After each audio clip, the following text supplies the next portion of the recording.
Bismillah,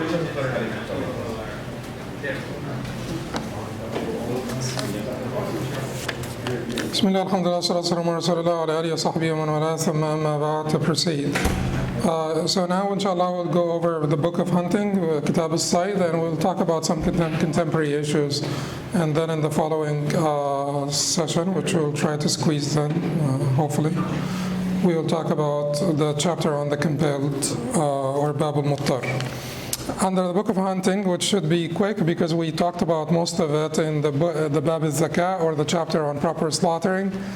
The Shaykh, Imām Qudāmah rahimahullah, said in his book al-Umdat, كل ما أمكن ذبحه من الصيد لم يبح إلا بذبحه وما تعذر ذبحه فمات بعقره حل بشروط 6 ذكرنا منها 3 في الزكاة. Every hunted game animal that can be slaughtered is not permissible except by slaughtering. As for those that cannot be slaughtered but die after being wounded, they are permissible if 6 conditions are met, of which we mentioned 3 in the chapter on proper slaughtering. So he's saying the same thing that we just said. If you catch the game animal, you shoot the game animal, you arrive at the scene, you find the game animal alive, you must slaughter the game animal to be halal to eat. Is that clear? If you find it dead, then it will be halal to eat. But if you find it alive, that has more than hayat al-mazbuh, and you have time to slaughter it, you must slaughter it after you find it. Now, if you find it stuck somewhere or fell in a hole or something and you can't get to the neck before it dies, what do? Aqr, fatal wounding. And then it will be halal. And he says 6 conditions. 3 have been mentioned with slaughtering. What are the 3 that have been mentioned with slaughtering? Eligibility. The same eligibility for slaughtering applies to hunting. Animals hunted by Muslims and people of the book are halal to eat. Second, tasmiyah, the mention of the name of Allah. And in hunting, the mention of the name of Allah, according to the Hanbalis, is a must and a condition. Whether you remember or forget, you're not pardoned. If you do not mention the name of Allah when hunting, according to the Hanbalis, it is not permissible to eat. Now, this is a peculiarity, and we said the majority said what applies to slaughtering applies to hunting, and that is even one minor Hanbali position that is in agreement with the majority. What is the third condition that we mentioned before? Sharp blade, sharp tooth. So he said, in this Kitab al-Sayd, he said, do you remember the 3 conditions? Keep them.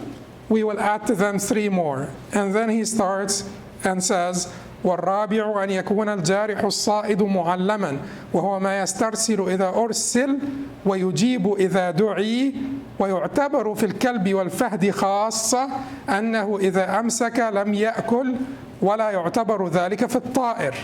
Fourth, the hunting predator be trained. That's the 4th condition. The hunting predator be trained. معلم, train. قل أحل لكم الطيبات وما علمتم من الجوارح مكلبين تعلمونهن مما علمكم الله. وما علمتم من الجوارح, and whatever جوارح, that's predatory animals that you have trained. Untrained predatory animals, you cannot eat. You cannot eat, period, what they catch. If they catch and you can slaughter after an untrained animal catches for you, you can eat because you slaughtered, right? We're talking about the predatory animal that kills the animal before you get to slaughter them. It is halal to eat. Because Abu Tha'lab al-Khushani came to the Prophet ﷺ And he said, إني بأرض صيد وأنا أقيس وأصيد بقوسي وبكلبي المعلم وبكلبي غير المعلم فما يحل لي من ذلك. قال أما ما ذكرت من أنك بأي أرض صيد فما صدت بقوسك فأصاب فخزق فكل، وأما ما صدت بكلبك المعلم فكل، وأما ما صدت بكلبك غير المعلم فإذا زكيته أو فإن زكيته أو كما قال صلى الله عليه وسلم فكل. So as you know, Abu Thalab al-Khushani came to the Prophet sallallahu alaihi wasallam and said to him that I live in a land where there is a lot of game animals, and I hunt with my bow, and I hunt with my trained dog, and I hunt with my untrained dog. What is halal for me? The Prophet ﷺ said to him, if you hunt with your bow and you hit and you pierce, eat. If you hunt with your trained dog and he catches for you, eat. And if you hunt with your untrained dog, and he did not say to him, do not eat, he said to him, and you can tuzakki, meaning that you can slaughter, eat. So he's, that's beautiful, because he's even given him all the sort of easy rulings, and when he's restricting him, if it is your untrained dog, he's given him the alternative. He's telling him how he can make it halal. And if you catch with your untrained dog and you can slaughter it, eat still. So then he said, the hunting predator be trained. This is the one that sets off. This is the one that sets off when instructed and comes back when instructed. It is also a condition for the dog and cheetah especially that they not eat from the game animal. It is not the dog and cheetah especially, it is the non-bird animals that they don't eat after catching it. This is not necessary for predatory birds. Well, the distinction was not really made by the Prophet ﷺ, but Islam is a practical religion, and those fuqaha were practical. Well, pragmatically speaking, how could you train a bird not to eat? Birds, and this is a controversial issue, and I'm not trying to be offensive to birds here, but they're not really trainable like dogs. You can't really reason with birds and just tell them not to eat.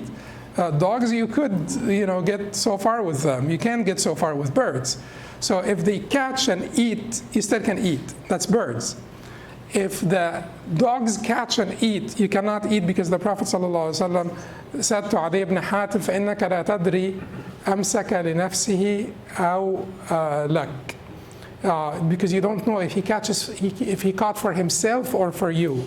Caught for himself because he's hungry. So how do you make sure that the dog is trained? You set them off and they go off. You call them back and they come back. And when they catch, they don't eat. 3 things. Do you need to repeat this 3 times? According to some scholars, yes. Not in the Hanbali madhab. In the Hanbali madhab, 1 time is enough. Set them off, they go off. Call them back, they come back. And when they catch, they don't eat. 1 time is enough in the Hanbali madhab of each. Okay?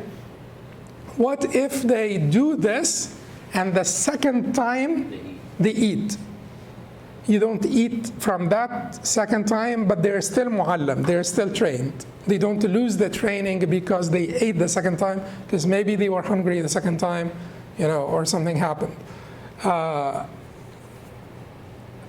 Keep in mind that the Prophet ﷺ said to Abu Thalab al-Khushani, فَكُلْ وَإِنْ أَكَلْ. Eat from what your trained dog had caught, even if he ate. That's not what he said to Adi ibn Hatim. How do you reconcile between this?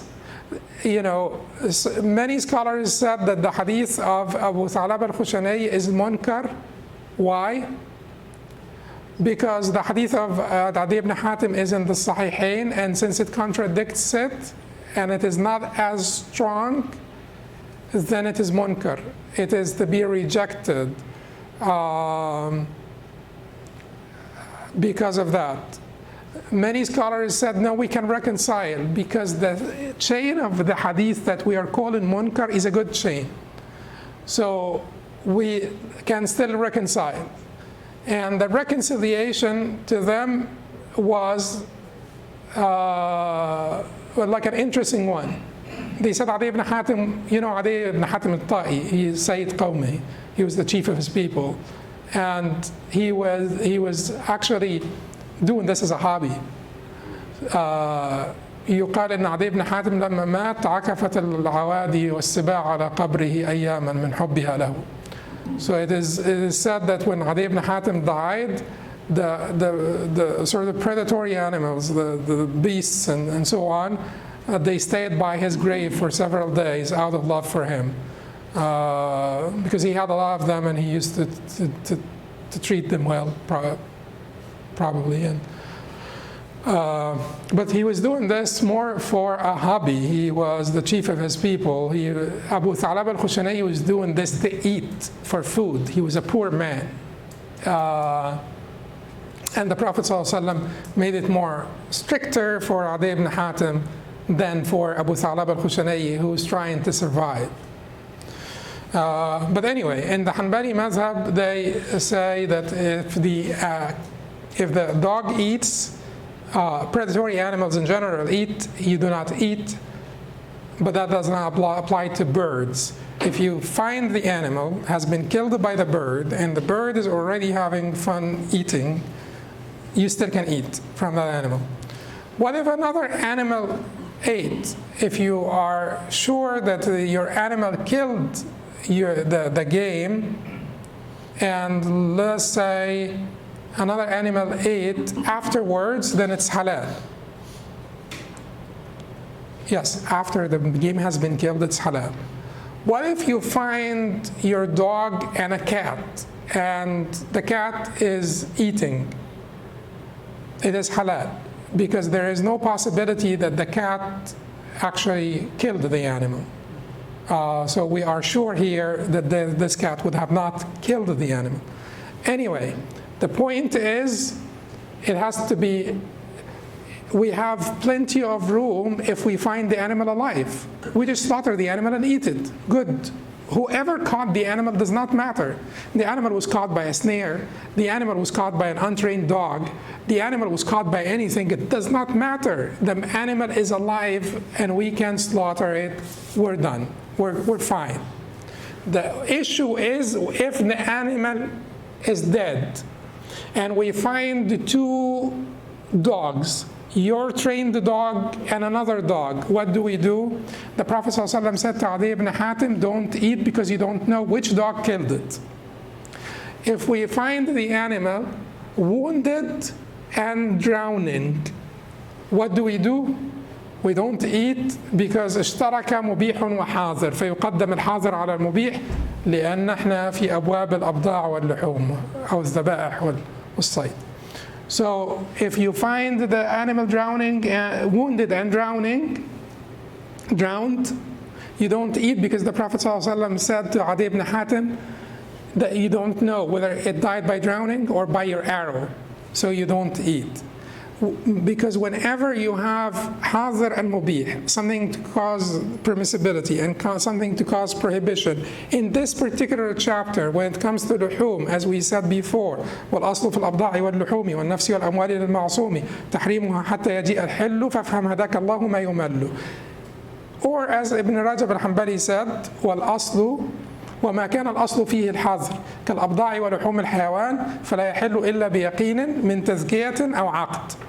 Whatever is by default restricted or prohibited, such as sexual relations and meat of animals, will not become permissible except by yaqeen, the yaqeen of tazkiyah, proper slaughtering, or aqd, contract, the marriage contract.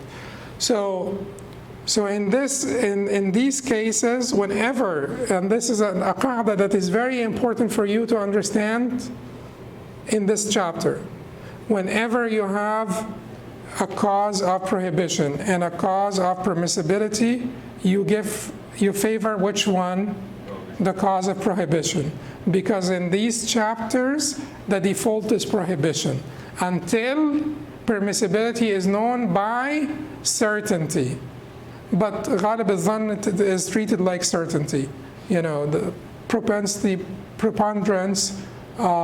is treated like certainty. Okay. Then the Shaykh said, so the third is that the animal that you will set off is trained. And we said how we can verify that it is trained. Then the Shaykh said, الخامس أن يرسل الصائد الآلة فإن استرسل الكلب بنفسه لم يبح صيده. Fifth, for the hunter to set off the predatory animal or bird, if the dog goes off by itself, its hunted game is not permissible, given you did not find it alive. Its hunted game is not permissible. We said before, there has to be an intention. You're asking Allah to permit you to take this life. There has to be an intention by a mukallaf to make the taking of this life permissible for the purpose of eating. You have to intend. So if your dog goes off, you're going with your dog on a hunting trip, and your dog is acting wild, you know, from his mind and not listening to you, you don't eat anything. Unless you can slaughter. But if your dog is waiting until you set them off, then in this case you can eat whatever you set the dog off to catch for you. The sixth, السادس أن يقصد الصيد. This intention is important. Sixth, for the hunter to intend the hunting. فإن أرسل سهمه ليصيب به غرضا أو كلبه ولا يرى صيدا فأصاب صيدا لم يبح ومتى شارك في الصيد ما لا يباح قتله مثل أن يشارك كلبه أو سهمه كلب أو سهم لا يعلم مرسله أو لا يعلم أنه سمي عليه أو رماه بسهم مسموم يعين على قتله أو غرق في الماء أو وجد به أثرا غير أثر السهم أو الكلب يحتمل أنه مات به لم يحل لما روى عدي بن حاتم أن رسول الله صلى الله عليه وسلم قال إذا أرسلت كلبك وذكرت اسم الله عليه فأمسك عليك فأدركته حيا فاذبحه وإن قتل ولم يأكل منه فكله فإن أخذ الكلب له زكاة فإن أكل فلا تأكل فإن يخاف أن يكون إنما أمسك على نفسه وإن خالطها كلاب من غيرها فلا تأكل فإنك إنما سميت على كلبك ولم تسمي على غيره وإذا أرسلت سهمك فاذكر اسم الله عليه وإن غاب عنك يوما أو يومين ولم تجد فيه إلا أثر سهمك فكل إن شئت وإن وجدته غريقا في الماء فلا تأكل فإنك لا تدري الماء قتله أو سهمه. Okay, sixth, and this is all easy. We are going to talk about, you know, ascertaining the permissibility. Ascertaining the permissibility. So sixth, for the hunter to intend the hunting. If he shoots his arrow to hit some target or sets off his dog while unaware of any game, and then he hits one, keep in mind, I told you about the difference of two things.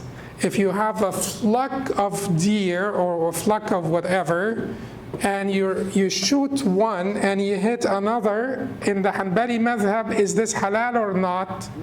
Halal. If you are shooting a target, a non-animal target, and you hit an animal, halal or not? Not halal. Okay? So it's if he shoots his arrow to hit some target or sets off his dog while unaware of any game, and then he hits one, that game is not permissible to consume. There has to be qasd, to hunt. when the killing is caused in part by other means, such as a dog or arrow other than his, and he doesn't know who sets it off, or whether that person mentioned the name of Allah on it, the hunted game is not permissible. So,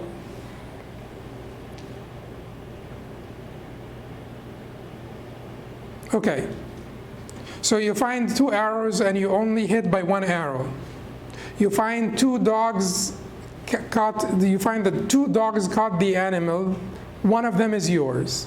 Or you find 2 arrows in the animal and you don't know which arrow killed the animal. You only shot the animal with 1 arrow. What do? Abstain. Why? You don't know what killed the animal. Because if the second arrow may have been basically shot by a non-Muslim or Kitabi, someone who did not mention the name of Allah. The second dog may not be a Mu'allam dog, may be set off by someone who's not a Muslim or Kitabi, may be set off by someone who did not mention the name of Allah. All of the above makes it lacking an important condition. So if you found 2 dogs, you found 2 arrows, you found him wounded and drowned, any 2 causes of death, you cannot ascertain that both are halal. Like I hit the animal with an arrow and another Muslim from the other side hit the animal with an arrow. We both mentioned the name of Allah. What happens? Okay, we try to figure out which arrow killed him. If we can't, then what? We split it. Is that easy? Or a Kitabi, a Christian, for instance, hit the animal with a bullet. I hit the animal with a bullet. We don't know which bullet killed them. Then we split it. Okay. Then he said, the same is also true if he shoots the game with a poisoned arrow to facilitate its killing, or it drowns, or he finds marks that may have caused the death, the marks that may have caused the death, but they are from other than his own dog or arrow. All of the above, not permissible to eat. Clear? Okay. This is because of Adi ibn Hatim's report from the Prophet ﷺ. And this report is, basically the foundation of their saying, الأصل في الأبضاع واللحوم والنفس والأموال معصوم تحريمه حتى يجيء الحل. That they made the default for game animals and meat in general. They made the default impermissibility because of this very restrictive report from Adi ibn Hatim, where the Prophet ﷺ told them to many things, don't eat, don't eat, don't eat. He said to him what?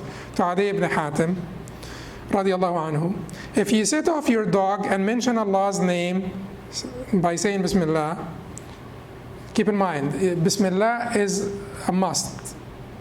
Bismillah is a must. According to the Hanbalis, you have to mention the name of Allah. It's not anything that is the mention of Allah. According to the Hanafis, anything that has the mention of Allah, even if dua or anything. The Hanbalis say you have to say Bismillah. But the Hanbalis also are saying it doesn't have to be in Arabic like they do in Salah. They would allow you to say in the name of Allah in English. Here, the Hanbalis would allow you to say the name of Allah in English. The Hanafis are not restricting this to the Bismillah. It is to remember Allah, Allahu Akbar is sunnah, is preferable, it's not required. But Ibn Umar used to say it and he reported it from the Prophet ﷺ. So, Bismillah, Allahu Akbar, you would be good according to everyone. Adding anything to this, Allahumma salli ala Muhammad wa ala ali Muhammad kama salli, is not prescribed. Not because it's a good thing, it would be prescribed everywhere. Saying Bismillah ar-Rahman ar-Rahim is not prescribed because it's unsuitable for the occasion. To just say Bismillah, Allahu Akbar. Bismillah ar-Rahman ar-Rahim, not prescribed, wrong, according to the Hanbali madhab. Bismillah wa salatu wa salamu ala Rasulillah, wrong, according to the Hanbali madhab. It's Bismillah, Allahu Akbar. Okay. You say Bismillah, and if you send your dog, mention Allah's name, say Bismillah, and it catches something for you, and you come up to it while it is still alive, then slaughter it. If you come up to it after the dog has killed it, but it has not eaten any of it, then eat it. And this is the report that they accepted. They did not accept the Abu Thalabaz al-Khushani report, eat it even if the dog ate. This is the report that they accepted, the Hanbalis. Then eat it. For the catching by the dog counts as zakat. فَإِنَّ أَخْذَ الْكَلْبِ لَهُ زَكَاةٌ. For the catching of the dog counts as zakat. If he has eaten from it, then do not eat, for I fear, akhsha. So that is why they said the default is impermissibility, because the doubt was sufficient to make it impermissible. For I fear that he would have caught for himself. If you find other dogs with yours, do not eat. For you mentioned Allah over your dog, not others. When you shoot your arrow, mention Allah's name. And if the game goes out of sight for a day or two, and you find it without any marks except for that arrow, eat it if you wish. Eat it if you wish. So you found the game after 2 days.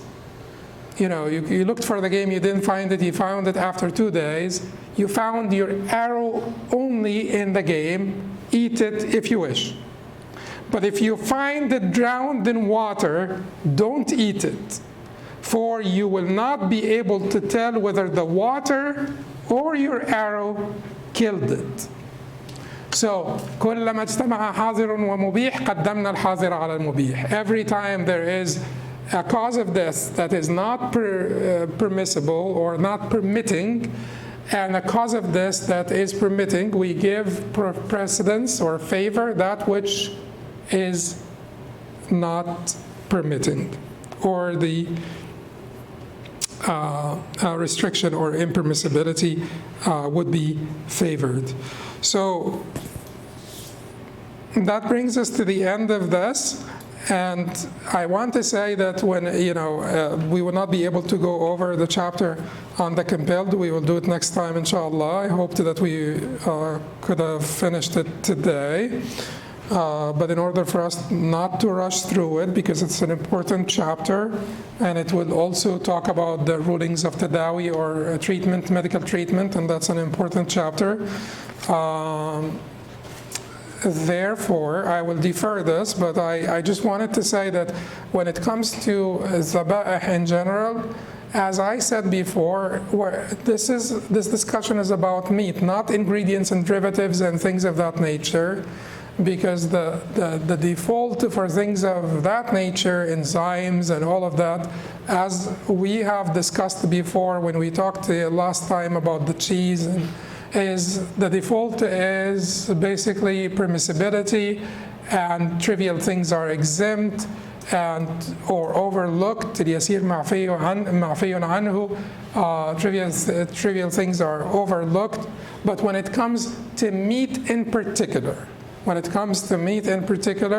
we will have to then activate that qaida of al-asl al-hadr, or the default is impermissibility. And in order for meat to be permissible, we have conditions that pertain to the al-muzakki, that is the person who's doing the tazkiyah, and al-zakah, that is the process, and al-muzakka in the passive voice, that is the animal that is being slaughtered.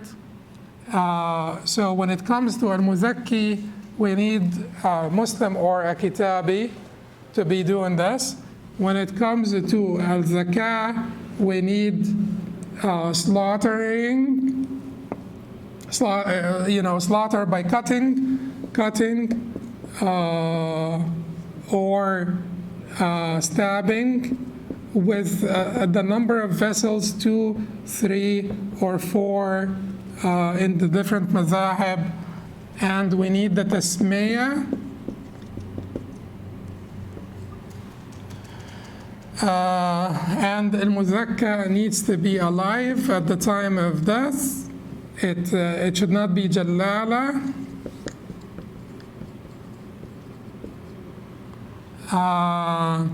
And that is why they tell you that it would be haram to use najis to catch fish. You can't use something najis to catch fish because the fish will eat it. So all of these, so al-muzakka we said Muslim or kitabi. Okay, and we want to also add, we want to add to this al-asl al-hazr. The default is impermissibility. And then we come with this spirit to discuss these issues and figure out whether the meat in the market is halal for us or not.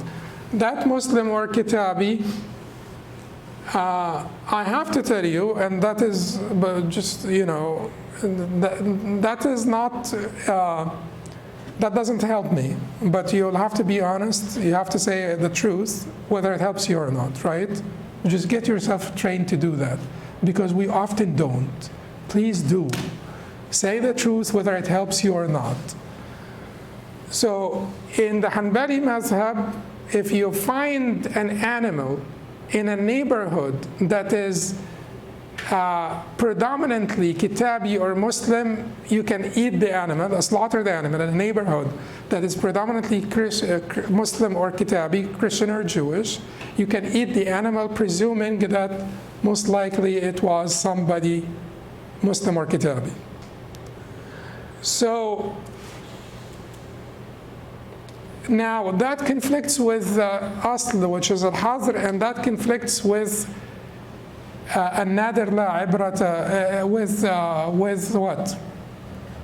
With the concept of ascertaining. Yes, an-nadir la ibrata lahu, rare things are not considered, and if you have a rare non-Muslim or kitabi in the slaughterhouses in America, that would not be considered, that would be ignored. I would contend that this is not rare, that you find non-Muslims, non-kitabis, people who are other religions, atheists, just not interested in the whole thing. I would say it is not rare. Now, someone can argue against me and cite the Hanbali position that if the majority of the people in that locale are Muslims, Christians, and Jews, then it would be permissible. Now, is it the majority of people? Some people could argue that it is still the majority in America. The majority are still faithful people who subscribe to one of these three religions. We also have the FDA regulation. FDA regulation versus Bible regulation. The FDA regulation that you have to be Muslim or Kitabi? No, that's not it. In the slaughtering, they follow FDA Sharia versus the biblical Sharia. Oh, okay, all right. Oh, no, I see. Yeah. But this comes. This would be about here. This is here now. Are they slaughtering by cutting or stabbing or not? Is the animal alive at the time they do this or not? Are they doing tasmiyah or not? Is it jalala or not? The combination of all makes it very difficult. You really have to jump through many hoops to get this to be halal. Because, the cutting or stabbing, so many people say that it is not, that they don't cut, and we have seen videos. Some people cut, some people don't cut. The idea here, if you read the hadith of Adi ibn Hatim, the Prophet ﷺ keeps on saying, I feared this, I feared that, you don't know what. So he's trying to tell him, you need to ascertain the halalness of the meat. The Tasmiyah were quite confident that they omitted intentionally, or they omitted because they just don't care. Not that they forget every time they slaughter, but they just omit it. So it will be only the Shafi'is who will consider this to not be a problem. But the Hanafis, Malikis, and Hanbalis would find the problem in omitting the Tasmiyah intentionally versus absent-mindedly. Is the animal alive? That's another issue here. That we were not really sure if the animal would be alive after the stunning or the electrocution or the clubbing or whatever. Sometimes also there is some drowning of chickens or so that is, we don't know. And the Jalala thing, although Jalala is like a lighter issue, like not as important as these other issues, but the combination of unknowns here and certain things that we know for sure are not met, and certain requirements that we know for sure are not met, all of this makes it quite clear to me that we should just limit ourselves to halal meat. Having said that, as I said, when it comes to ingredients, enzymes, and all of these, certainly we're not talking about things that are part of the substance of the animal. Like I would say, gelatin, you avoid gelatin. So lard, you avoid lard. Gelatin, you avoid gelatin except in medicines without alternatives. But when it comes to the other sort of ingredients that are more trivial ingredients, you should not investigate. You should just eat and not investigate. That brings us to the end, and inshallah next time we will be talking about Bab al-Muttar, or the chapter of the compelled, and Ahkam al-Tadawi, the rulings of medical treatment. قل قولي هذا واستغفر الله لي ولكم سبحانك اللهم وبحمدك أشهد أن لا إله إلا أنت أستغفرك وأتوب إليك. We'll take 5 minutes and then we'll have